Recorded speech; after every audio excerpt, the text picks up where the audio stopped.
Hello, everybody. Kate Monroe, host of Coffee with Kate, and I'm so excited about our guest today. I love getting to have other bright entrepreneurial creators There you on go. the show. Today we have Jodi Kodesh, and Yep. she came today, and I have to compliment you because you came with a gift. You walked in with a bag, and Yes. not only did you give me a gift, you gave me the gift of a piece of your business, which I Yeah. absolutely love. As a mom of an 8-year-old, your Level Up deodorant, I was just Yes. thinking, boy, you sure are stinky.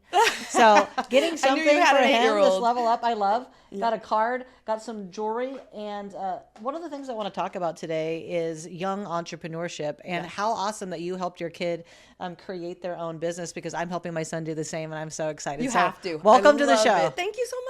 I was so I excited. love it. Love it, love it, love it. So give us a little bit of your background. I had this morning, the honor of reading over everything you've done, and I was like, this is a lady after my own heart. So tell I our love it, guests a right? little more about you. Yeah, well, okay. So I'm a meteorologist. Okay. I've been a meteorologist locally for about 25 years, 24 years.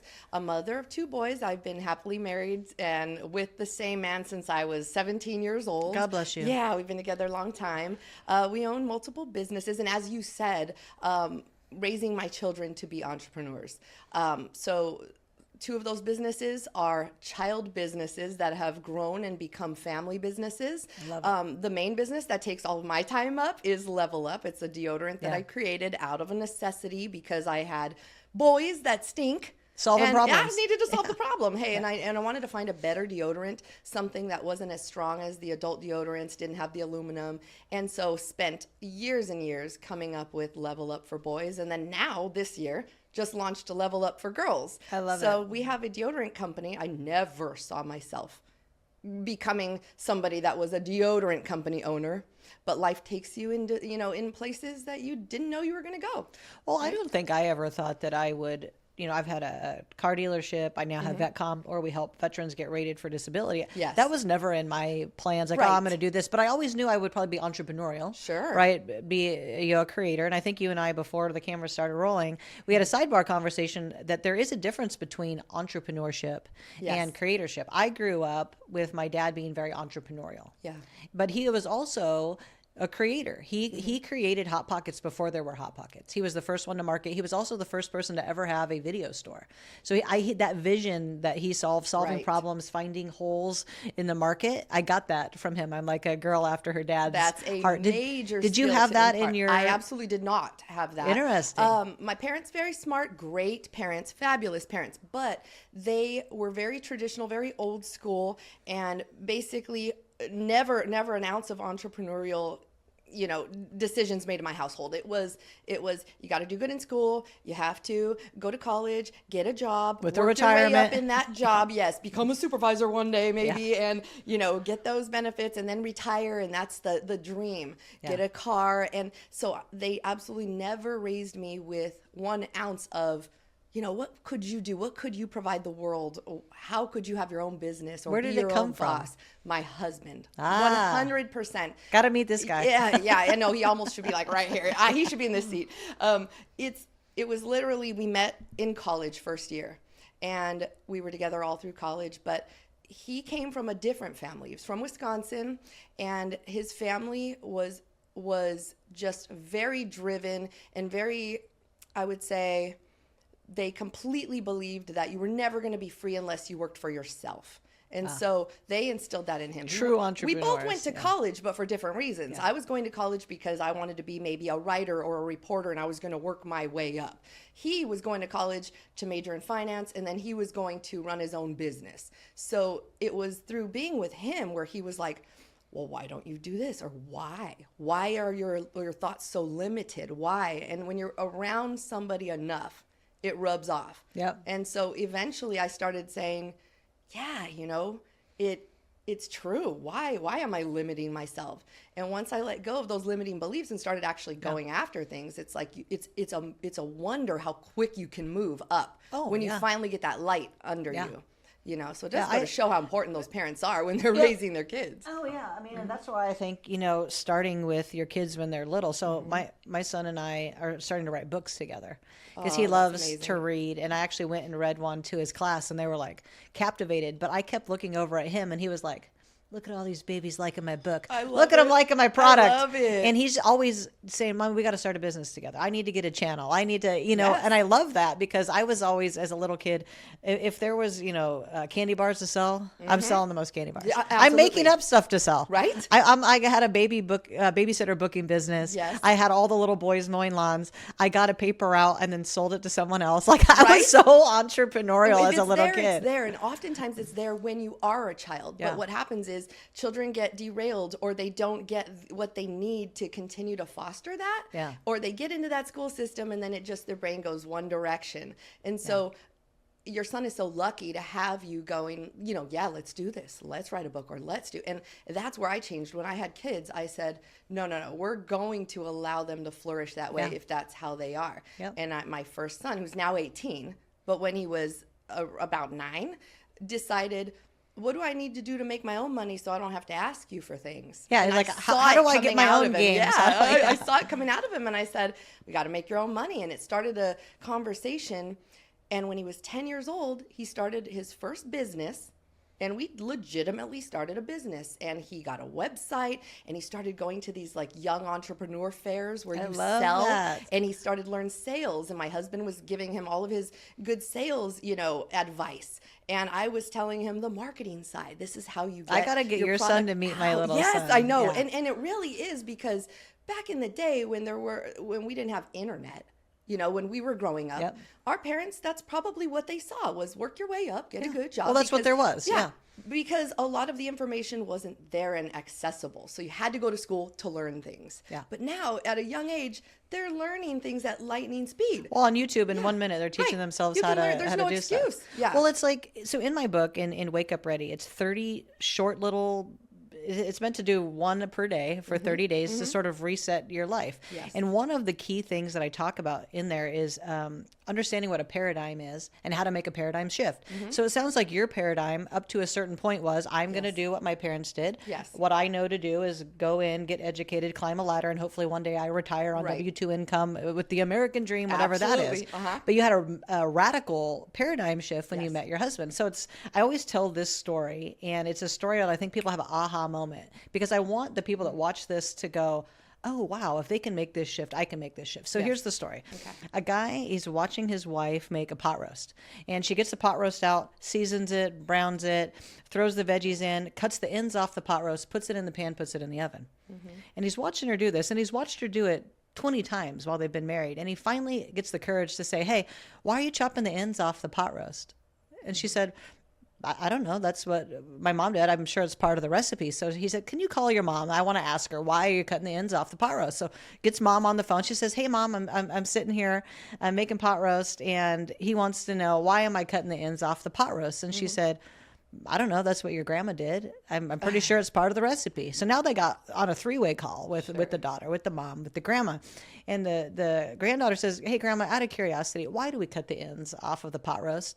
She said, cut the ends off the pot roast. What are you talking about? And the mom pipes up and says, Mom, you know you cut the ends off the pot roast when you make the recipe. She goes, it's not part of the recipe. I just had a small pan. What are you talking about? You don't cut the ends off the pot roast. Exactly. Right? So it's Right, once they were right. presented new information, are you going to keep cutting the ends off the pot roast, or are you going to do something new? So when you get presented new information in life, you have to go, does this challenge the rules that I had up to this point? Do I really need to be doing this thing that I was taught? Is this actually good for me? Is this a rule I even want? Right. And then you got to choose to go, okay, maybe I'm going to lay that down and pivot and shift course. But a lot of people are faced with the ability to paradigm shift every day, and they choose not to, even when presented with new information. So it's amazing to me that you didn't grow up entrepreneurial, and here you are, not only being a creator, you're teaching your kids, like that's what you're leaving behind. What a legacy, what a mom. I hope so. Wow. You know, working hard on it and hoping that they get that. And I do see it in them,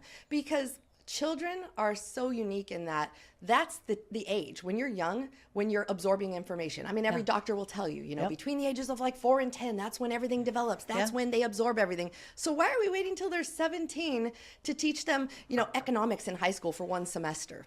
Correct. Why are we waiting till they're already changed and adults to even try to teach them anything about business, or waiting till the college years when they're young and they're excited and they're impressionable, to give them that valuable information. So once I did the paradigm shift, and then once we were together long enough and we had already done several businesses together, having kids that were saying, how do I make my own money? I'm like, we're doing this. Let's do this. Well, it's exciting. I feel like sometimes I spend more time thinking about the book he and I are going to write than my own, 8-figure business. So, there you go. So what's next for you? I've seen a lot of like really interesting things in your background. You're like me. You're probably already have 3 more businesses lined up. Right. So what are you currently working on that you're excited about other than this? Because I know there's always another thing. There always is another thing. I will tell you, and this is so random because I didn't even expect that question. We launched Level Up, right? We're making this deodorant. And when we were making this deodorant, and I mean, this is years ago, we started from scratch. I'm saying, where are we going to buy the containers? Where are we going to get the labels? Just grassroots. Yep. I noticed that it was nearly impossible to find containers in the United States. Yeah. Couldn't find them. Like nowhere. Companies that were actually creating and making and molding containers in the U.S.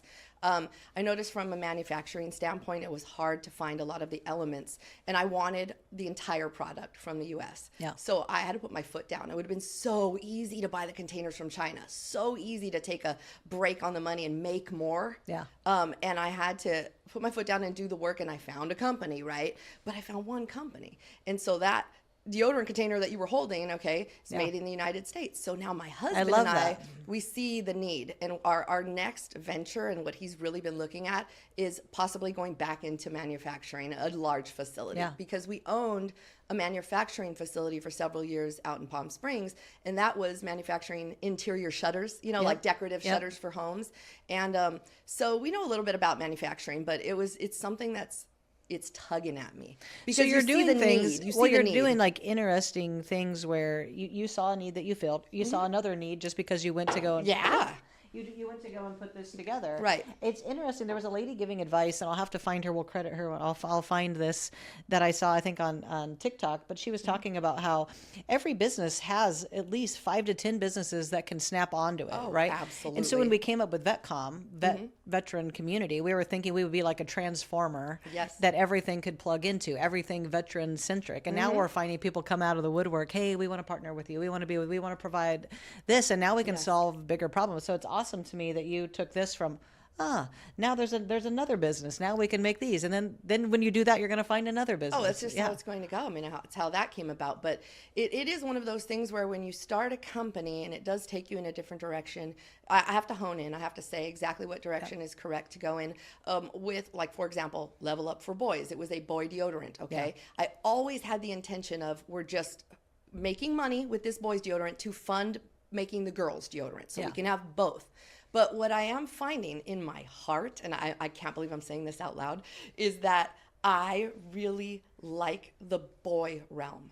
I noticed that our boys deodorant is skyrocketing. Do you only have boys? I have 2 boys. Yeah, I only have a boy. I'm like a total boy mom. I didn't realize, because I kept fighting to make this girl's deodorant. I want to make this girl's deodorant. We got to get the girls. I'm a girl. I have to get the girls.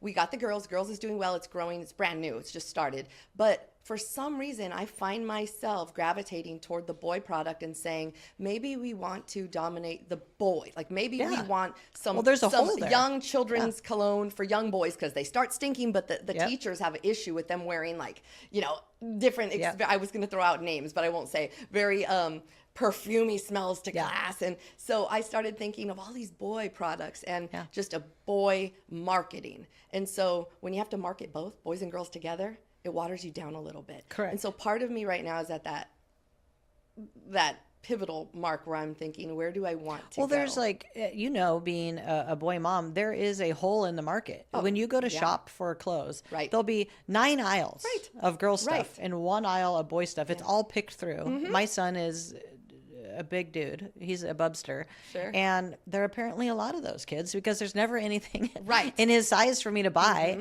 And then I can't even go buy him the higher end clothes because they're not made for him. Yeah. You know, so he's wearing Cat and Jack, which is fine. Yes. But that's one of the only brands that actually fits him where he doesn't feel like a sausage. Like he gets so mad if his clothes fit him too tight. Sure. But there's just no products even. Like the magic of having a little girl is, well, we can do their hair and their little stuff. There's a and all million their girl products little out there, shoes and their yeah. baby dolls. But for boys, it's like there's Right. nothing. I love that. And Good. that's what I feel. And as a mom, that's why it's tugging at me. And now I'm like, okay, we need to be the boy spot. This is where moms of boys come to get their answers. This is where moms of boys come. I mean, we can easily go into level up with clothing. We could easily go into those things and build on that brand. I'm noticing that the boy brand is growing quicker and it has a more devoted, clientele. The boys are just... Well, you're the only one you're dominating that market. Yeah, You in we some are. ways have like Yeah. a monopoly. And we met with Walmart recently. Wow. Walmart, we won a contest through Walmart. That was incredible. But they did notice that the boys is like, there's a hole there for it. So let me ask you this, apart from business. So part of the thing that drives me is playing a game called I Win. Okay. Right? Like, yes. right. Like doing things where it's like, it's fun to be a business owner. And to like, for me, actually more than being a business owner, I enjoy being an employer. I like knowing Yes. that when my feet hit the ground every morning, they have to hit the ground with purpose because 100 and something people's families rely on Right. me. Like I can't have a sick day. I can't have a down day. I can't just go, oh, not today. No, I have to be on. Yes. But it's those little wins where it's like, ooh, Walmart recognized me. Right? That's the thing that keeps me in traction, always constantly pacing that next thing. So what are those things for you where you feel like you get all those micro wins that keep you full and ongoing being an entrepreneur? Right. Okay. So you like having people that you're working with, right? And I'm a little opposite. I find myself, I like to help people, but I like how I'm working alone at home. I like how my husband and I are together and we're accomplishing this. Yeah. But what drives me is helping people, solving problems. I've been like that my whole life. And so it's also why it's hard for me to work for other people. Because if I see a problem, I want to fix it. And when you work in the corporate world, it doesn't work that way. Yeah. So you're like, why are you repeating why are we this? doing this? Do you know how much easier it would be if we just did this, this, and this? But it's not the way it's because set up. people don't want to front load effort. Right. So if I start working in a place that's not my own business, I'll get there, I'll do a quick analysis of the deficits because an entrepreneurial brain will just always want to fix it. And you'll go to them with, hey, if we spent 1 week, we could eliminate a year's worth of problems. They're like, nah, we've been doing it this way forever. I'm like, okay. Just like what bang you your run head into. on a pot all day. It's what you run into. And what's even worse is if you go and you have success as an entrepreneur and you really do see what it's like, because thinking of running a business and actually running a business are so different. But when you actually run companies and you've done it a few times, going to work for somebody else is really hard because you want to solve problems. So what keeps me going every day is solving problems. I see that boys' mental health. Boys' mental health is a big thing. There's a lack of help for boys, specifically teenagers, in the mental health area. Just for them to be heard. For them to be heard, okay? Yeah. I won't go into detail too much, but what I will say is there was a need a couple of years ago for mental health help in my own family. Yep. And I tried everything to find the right tools, and it was nothing. With your kids? Nothing was there with my own child. Nothing was there. And they you hear all of this, therapy's great, this is great, till you try to get it. It's non-existent. Or till your kids go to it and you It realize doesn't it happen. does nothing. it's not good. Does nothing. So I got to see firsthand. And so even having a boys brand, I was saying, how can we change that? How can we maybe level up for boys is bigger than what we think. This is something I'd actually like to work on with you because I have been, trying to be able to empower my son through like him getting to write books and these things, but it makes me emotional to talk about it, but he occasionally gets bullied. Oh, yep. Like it makes me feel like really sad as a mom because I can't go to school with him and like protect him from that. It like makes me like, but he being like a little bubster, and he's not even like a really heavy kid. He's just a thick kid. He's big. I'm 5'9", 155. My husband is 6'3", about 255. So we're big people. He's not going to be a little teeny tiny guy. And he has constantly kids coming after him about like picking on him about his weight. And I have been hearing recently that there's like little boys that will commit suicide at like 10, 11, 12 years old, Yep. I cannot even tell you what would happen. Yeah. If that happened to my child, there would be a burned down school with everyone locked inside of it. You're speaking my language so bad I mean, right we now. have to Like, do yeah. something about this Yeah. because there's this horrible, insidious culture, and it's partly driven by what they see and what their view of themselves is because of social media, and it's awful. Yep. Like I had, Eliza, who's in the studio with us today, talking about how she felt about, being a kid and how this younger generation, their desire to walk off, and if they could go get in a pod and not exist, so many of the young 20s Yes. would do that. Yes. But there's another group of kids coming up that are about to walk right into that. And what can we do? I take them to church. I take them to Sunday school. I put as much love and light into his life as I can, but they listen to their friends, and their friends are horrible. You're 500% speaking to me right now, because that's really, when you said like what drives you, I didn't think I had 10 hours to talk, so I didn't even go into that, but you did. And really that's what drives me. And it does have a lot to do with the mental health of this generation, this young generation, because the internet, social media has done something to this generation that is not being addressed.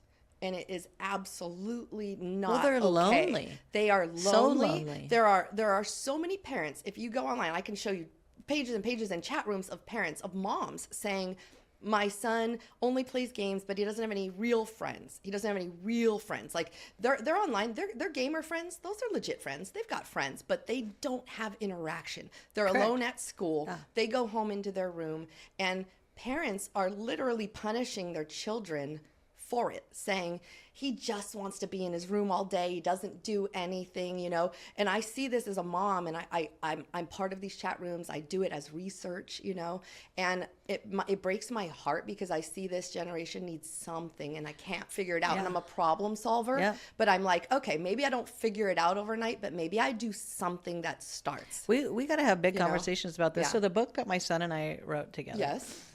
I said one day I get up in the morning and walk with him. And I said, what do you think the book should be about? He goes, what if there was a magic amulet and we could go back in time? And I said, well, where would we go? Because I asked him a lot of questions, right, yeah. to develop his Sure. intellect. And he goes, I think I would go back and play with you when you were little. And I realized it's because the stories I tell him and the pictures that he sees. It's so true. And it breaks his heart that he doesn't have that. Yep. And when I wrote this, it makes me so sad. The 80s life I had as a kid, early 90s, that does not exist for my son. And we can pretend like it does, and then pretend like it's their fault, and pretend like it's society's fault. Our parents weren't as busy as we were. Kids actually lived on the street. Like, how does this many kids go to my son's school? I never see one of them outside. They don't even know what it is to really like play outside. If he doesn't have a play date or go to the pump track, there is not going to be anything for him.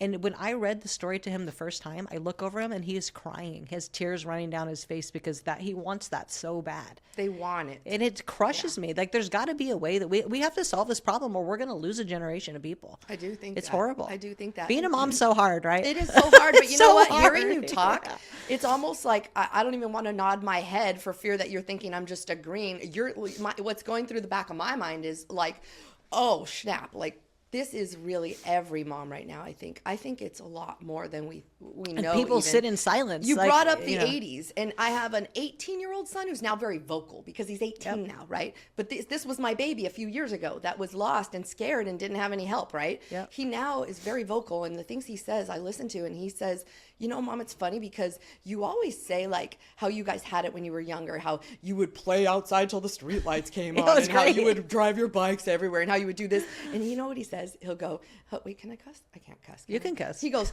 that's bullshit. You guys would not even let us do that these days. Like, bullshit honestly, was not you even would a cuss word. Well, I was like, I'm gonna keep it clean. He said, you guys wouldn't even let us do that now. Like you telling me you're gonna just let Royce go out on his bike and come back when the street lights come on. You guys would be like, where are you? tracking our phones, trying to figure. And I was like, yeah, you know, but he says, whenever you say things like that, you don't think that's what we want? That sounds like a dream. It Mom. was great. It sounds like a dream. And he'll say, like, when you describe what it was like when you were young, that sounds like a dream. So when you were saying how you were thinking of the 80s and how he wished he could go back and play with you, I honestly think that our kids are hearing us talk and we're just reflecting on the good old days. But maybe to them, we it's like, need we to didn't get any of maybe that. we need to get a warehouse, a huge one, and turn it into an 80s street. I love and they it. can play stickball in the middle of the Don't mess street. with me, girl. We'll make it happen. No, I'm not kidding. no, we were straight. Game on, game off. Because Birthday parties. Yeah. I'm telling you, it'll be packed with the chubby week. bunnies. Play all the, like, these kids don't even know. So Near true. death choking hazard at every I birthday know, party right? trying to win Absolutely. fluffy bunnies. Oh my gosh. God. It's so true. Slip though. and slide. Oh, slip and slide. So Absolutely. in this book, so the third book that we wrote together, so my son found a box of pictures of me and my brother from the 80s, and he found a picture of us. One day my dad made the biggest slip and slide you've ever seen, and it was like, took our whole backyard. There was 50 kids back there slip and sliding. Yes. And my son sees this and he's like, this looks so cool, which is why I'm going to take him to the Great Wolf Lodge yes, because of yes, this whole thing.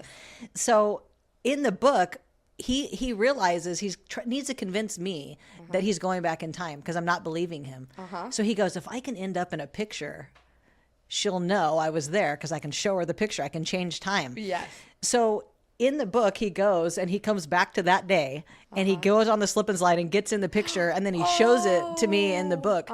And when he told me this, that he had this idea, I was just thinking, God, this little child so That's desperately wants to be incredible. able to do this. Yes. We have to provide these kind of, like, are you kidding me? Right. Well, adults would go. Right. Adults Oh, would go with I their mean- beer and play stickball in the freaking You have street. no idea. I think it's in us though. Like we were also so attached to those times because it really did feel like we were actual kids. Yeah. And we want our kids to be kids. Like we get mad at them when they're too grown up or their ideas are too big, but like we haven't really given them. Meanwhile, they have the no childhood friends we and had. they're They have around no adults. friends. They have no friends, no help. They're mad. They're just on their with their friends that are online all the time. Yeah. And you know, while Adult men are trying to talk to my son online. I had to turn the chat off of right. every single thing he's on. Yep. He had some grown man talking to him the other day, and I see what's going on, and I was like, give that to me. You're all, hello, right now, yeah. I was like, gross. Right. I'm like, you're a grown man playing this game. Right. You're not. Something's wrong with you. It's so true. You have Absolutely to keep an eye awful. on your kids, especially. Yeah, but it's just like, I think that we do think fondly of those times, but how do we as parents recreate that sort of like carefree, life is everything when our current generation thinks life a lot of times sucks? They will say it. I'll hear my kids' friends talk when they do chat, and it's like they seem down. They don't seem carefree and kid-like. And I try to bring that out of my kids Well, as because much they're as I not can. they're but you not can only playing do with it. other little kids. Right. And And the like you other- said, unless yeah. it's a scheduled play date. you Well, when know? we were kids, Gen X, apart from every other generation, and we think that we are the generation, which we are. You're We are, welcome. we are. We are. But it was because we had to do so much problem solving as Yes. kids. Yep. It was like I would make my own breakfast, usually Yep. my own snacks, get myself ready for school, get Yeah. myself home from school, to games, to whatever, plan out my whole day. Like I was with my own, like the den mother Yeah. of everybody. I'm like, all right, today's for water balloon day. Right, Like, I was right. always like the team captain, like the mom of Yes. all my friends. But that carries on into your life. Now I have a ton of adult kids that I like collect go. kids. I make sure all of my staff's always fed. I'm always like Yes. doing that kind of stuff, but people don't have that. We're definitely fixing this problem. You had the freedom Yeah. to do that when you were younger, and that Yeah. shaped you into who you are. Our generation, I think we wanted things to be so good for our kids that we like stripped a lot of that, not knowing. I did. I can speak for myself. I wanted my kids to have everything that I didn't have. And so And now I we think I realize made it what we had very- was great. Yes, I made it very easy for them. And now I'm literally trying to flip the script as they're 12 and 18, saying, let's have some fun. Let's live a little, So there's a need for it. I feel like it's hard to We're pinpoint, definitely, I'm but- going to put together a business plan. We're building the 80s warehouse. Don't steal this idea. There's not enough viewers yet, so you won't be able to do it, but we're making it. right? We're It would absolutely be making it. absolutely packed. I love it. Absolutely Love it. packed. So you said something earlier interested me because I'm on TV all the time. Mm-hmm. And you were on TV doing the weather, which Yes. everybody always thinks, oh, the weather girl. Like, she's speaking to me. I used to have this master sergeant. I would go in and he'd be eating lunch. And I'm like, what are you watching? He's like, shh. She's talking to me. And it was the most beautiful weather girl. weather I'm like, person. trust she is not. Yeah. He's like, you're ruining my lunch. Just let me You would enjoy be surprised. myself, right? People People will watch love just the for that weather, people. yes. But doing weather in San Diego, Uh-huh.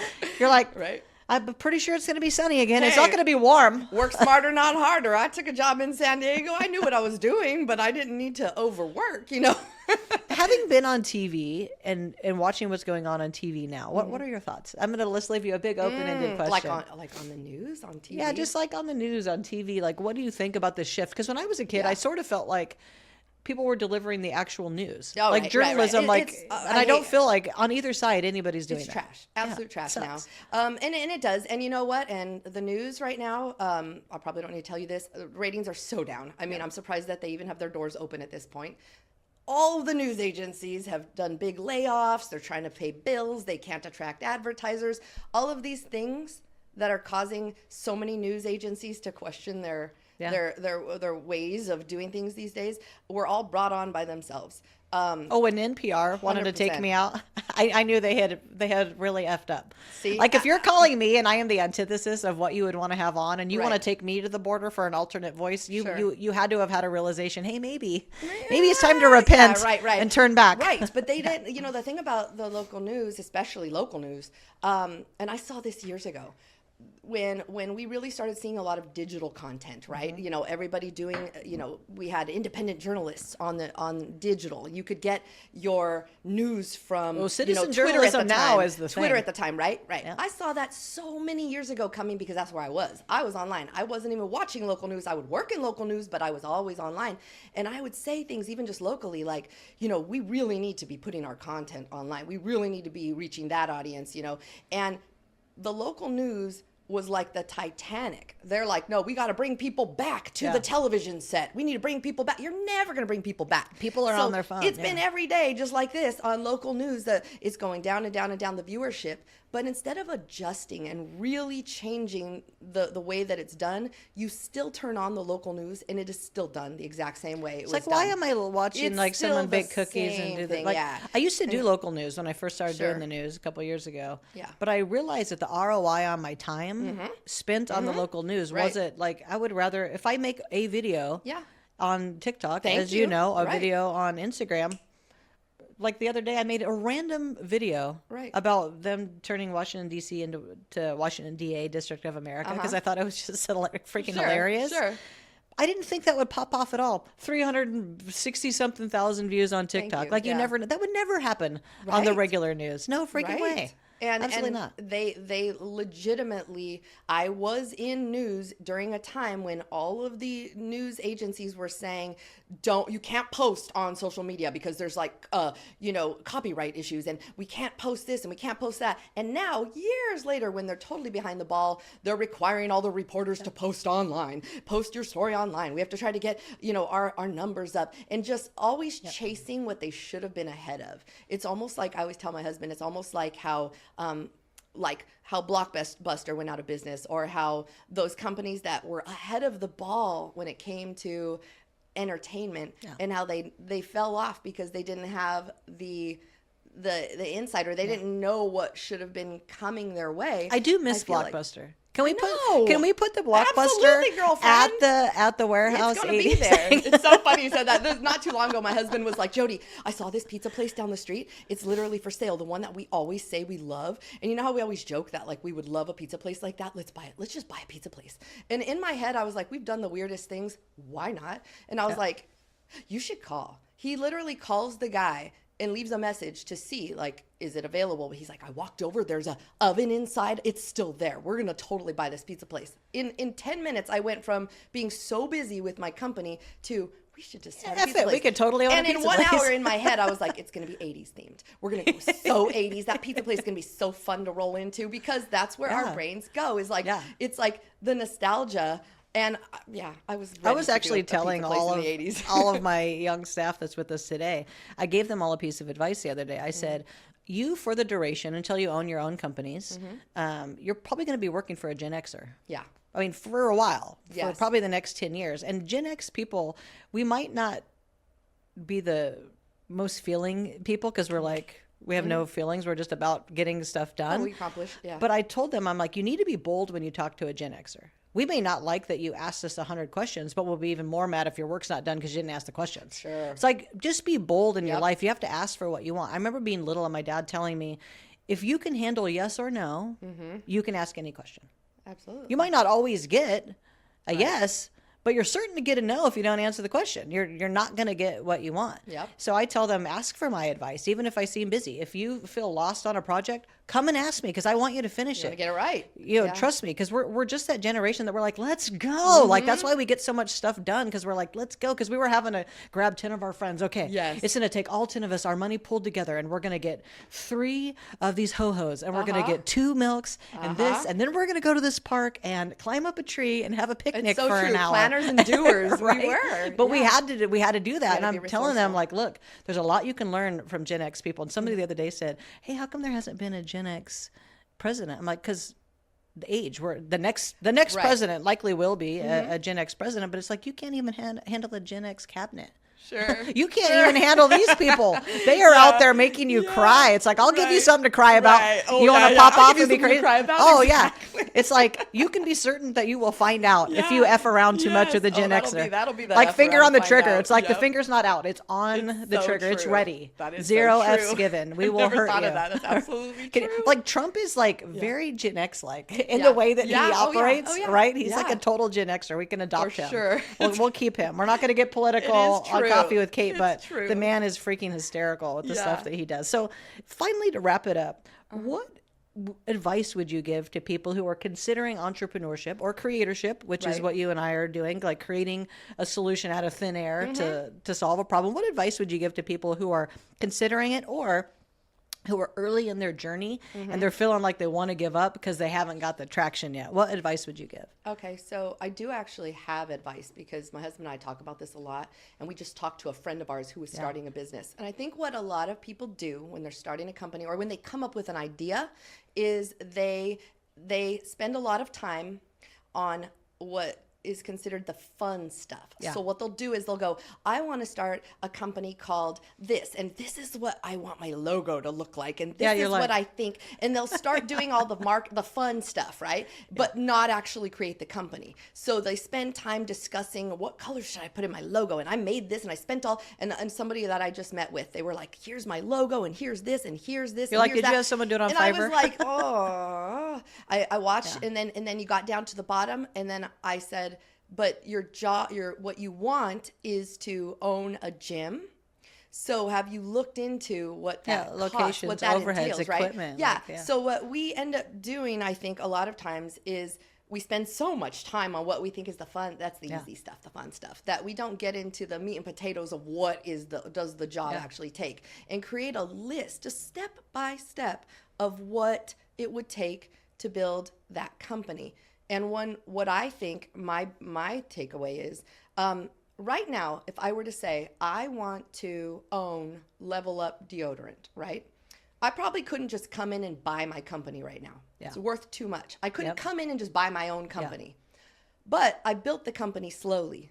You know, $1,000 here, $500 here, you know, a little bit here. And we built and we built and we built, and it's grown into something. You didn't stop. I didn't stop. Did not stop. But it started with a list, a physical list of, we have to come up with the ingredients. We have to design the product, and the product has to be amazing before we can move forward. And that took years. So trying to figure out the ingredients, what team's going to make it, who are we going to have mix it, how is it going to be poured? All those things took years.